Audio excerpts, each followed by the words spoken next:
Hello students, कैसे हैं आप लोग। आज हम लोग पढ़ेंगे एलएलबी के थर्ड ईयर में पांचवा टॉपिक, जिसका नाम है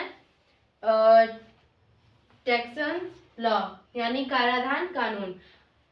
इसमें आप लोग सीधे तरह से पहले यहाँ पे टैक्स लिखते के साथ ही हमें पता चल जाता है कि हम अब टैक्स के बारे में पढ़ने जा रहे हैं, यानी कर के बारे में। तो कराधान कानून में क्या क्या है और ये किस प्रकार से कार्य करता है, इन सभी के बारे में जानेंगे इस वीडियो में। तो बिना अब देर किए अब हम लोग आगे बढ़ते हैं। कराधान कानून वह कानून है जिसके तहत सरकार नागरिकों, कंपनियों और संस्थाओं से कर यानी टैक्स वसूली करता है। जो हमारा टैक्स है वो डायरेक्ट और इनडायरेक्ट तरह से भी लिए जा सकते हैं। जैसे कि पहले की इसमें जो डायरेक्ट रहता है उसमें इनकम टैक्स, कॉर्पोरेट टैक्स, इन सभी चीज शामिल हैं। और इनडायरेक्ट में जीएसटी सबसे महत्वपूर्ण, मतलब कि जीएसटी जो है इसके बारे में हम लोग ज़्यादा जानते हैं, क्योंकि जीएसटी हम लोगों की हर चीज पर लगती है। तो पहले हम लोग जान लेते हैं डायरेक्ट टैक्स के बारे में। डायरेक्ट टैक्स है ये सीधे तरह से और जितने भी संस्थाएं हैं या व्यक्ति है उन पर लगाए जाते हैं। इसमें इनकम टैक्स पर यानी कि आयकर पे, इस पे व्यक्ति या कंपनी की कमाई पर लगाई जाती है। जो इनकम टैक्स रहता है वो व्यक्ति या फिर वो कंपनी जो कार्य कर रहा है उनकी जितना इनकम यानी कि वो लोग जितना पैसा कमा रहे हैं उस पर ये टैक्स लगता है। और कॉर्पोरेट यानी कि ये जो टैक्स है ये कंपनी के जो मुनाफे होते हैं, जिनको ज़्यादा कमाई होती है, उस पर ये टैक्स लगता है, कॉर्पोरेट टैक्स। ये थे डायरेक्ट टैक्स के उदाहरण। अब हम लोग जान लेते हैं इनडायरेक्ट के बारे में। इनडायरेक्ट ये कर वस्तुओं और सेवाओं पर लगाए जाते हैं जिन्हें उपभोक्ता चुकाता है। उदाहरण के लिए जीएसटी वस्तु एवं सेवा पर लगाई जाती है। और कस्टम ड्यूटी जो कि है, जिसको हिंदी में हम लोग सीमा ड्यूटी भी कहते हैं, ये आयात निर्यात के लिए।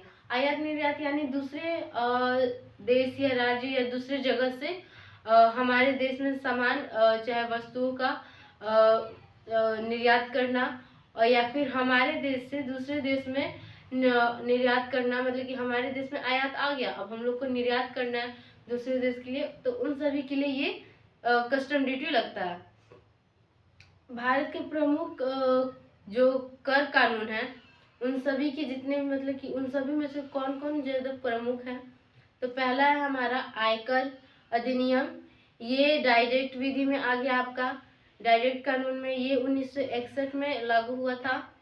फिर अब उसका जो ये कॉर्पोरेट है, तो कॉर्पोरेट प्रमुख में गिनती नहीं आता, लेकिन कॉर्पोरेट जो है टैक्स वो भी लगता है। लेकिन भारत में जो ज़्यादातर प्रमुख है, बहुत ज़्यादा कार्य करता है, तो वो है इनकम टैक्स, जीएसटी और कस्टम। ये तीन चीज हमारे भारत में ज़्यादातर इसके कार्य और इसका उपयोग किया जाता है। तो ये इन तीनों का है जब ये लोग लागू हुए हैं इन सभी का, उन सभी के बारे में। तो ये जो इनकम टैक्स है वो हमारा 1961 में लागू हुआ था। जीएसटी 2017 में हुआ था। और कस्टम है वो कस्टम 1962 में लागू हुआ था भारत में। कराधान कानून का उद्देश्य क्या है वो जान लेते हैं। पहले है इसका सरकार के लिए राजस्व जुटाना, ये आ जाता है आपका पहला। इसका जो उद्देश्य है सरकार के लिए। फिर दूसरा है विकास कार्यों में, जैसे शिक्षा, स्वास्थ्य, सुरक्षा और फिर घर मकान, इस सब के लिए धन जुटाना। फिर तीसरा हमारा आर्थिक समानता बनाए रखना कराधान का उद्देश्य है। और कर अगर ना दिया जाए तो क्या हो सकता है, तो कर अगर ना दिया जाए तो उस पर जुर्माना लग सकता है, ब्याज लग सकता है, और अगर गंभीर मामला आ जाए तो उसमें कानूनी कार्रवाई भी की जा सकती है। तो ये मैंने आप लोगों को ज़्यादा लंबा वीडियो नहीं बनाते हुए शॉर्ट वीडियो में ही आप लोगों को बता दिया कि इसमें टैक्सनल लॉ में क्या क्या है कराधान कानून का। तो अगर आप लोग को डिटेलली चाहिए तो मैं डिटेल भी वीडियो बना सकती हूँ, लेकिन मैंने आप लोगों को शॉर्ट तरीके से, ताकि आप लोगों को ज़्यादा समय नहीं लगे और है ना जल्दी से जल्दी समझ भी जाए। और अगर जीएसटी के लिए अलग से अगर हम लोग पढ़ें कि जीएसटी में कौन सा जीएसटी लगता है, तो वो भी मैं आप लोगों को शॉर्ट तरीके से अभी बता देती हूँ। जीएसटी में कौन सा जीएसटी कहाँ लगेगा और कैसे लगेगा, ये सब भी मैंने नोट करके रख लिया है। ज़्यादा लंबा नहीं रहेगा, ये भी आप लोग को 2 मिनट में भी ख़त्म कर देती हूँ। देखिए, जीएसटी का जो लेन देन का प्रकार है वो 3 प्रकार रहता है। पहला तो एक ही राज्य में, दूसरा है 2 राज्यों में, तीसरा है केंद्र शासित प्रदेश में। यानी कि एक अपने राज्य में, आप बिहार से बिलोंग करते हैं, पंजाब से, चाहे चंडीगढ़ से, तो इस सभी उस राज्य में ये रहेगा। और अगर 2 राज्य का बात आ जाए तो गुजरात से गांधीनगर, बिहार से पटना, इन सभी को भी ले सकते हैं। और केंद्र शासित प्रदेश जैसे कि जम्मू कश्मीर या फिर पुदुचेरी, चाहे दमन दीव, ये सभी जितने भी देश हैं वो केंद्र शासित प्रदेश है। तो इन सभी में कैसे कैसे जीएसटी लगते हैं, इन सभी में एक एक जीएसटी का प्रकार है। देखिए, एक ही राज्य में अगर जीएसटी लगाना है, जीएसटी में कौन कौन सा कार्य करता है। पहला है सीजीएसटी और दूसरा प्लस एसजीएसटी। सीजीएसटी और एसजीएसटी ये दोनों मिलकर एक ही राज्य में कार्य करता है, मतलब कि इन दोनों जीएसटी का कार्य एक ही है।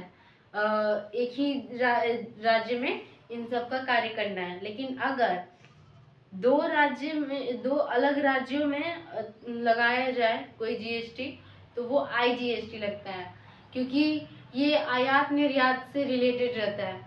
क्योंकि आयात निर्यात में जो भी कर लगेगा वो सीधे हमारे केंद्र सरकार को जाता है। फिर केंद्र शासित प्रदेश में सीजीएसटी प्लस यूजीएसटी। यूजीएसटी का नाम आप लोगों ने बहुत ही कम सुना होगा, लेकिन सीजीएसटी, एसजीएसटी और आईजीएसटी, ये 3 जीएसटी ज़्यादा आप लोगों ने सुना होगा। तो यही थे 3 मतलब की तरह से मैंने आप लोगों को ज़्यादा लंबा नहीं किया और शॉर्ट फॉर्म में आप लोगों को जीएसटी के प्रकार सुना दिए। यही थी आज वीडियो में कराधान कानून के बारे में। अब हम लोग मिलते हैं नेक्स्ट वीडियो में अगली टॉपिक के साथ। तब तक के लिए थैंक यू।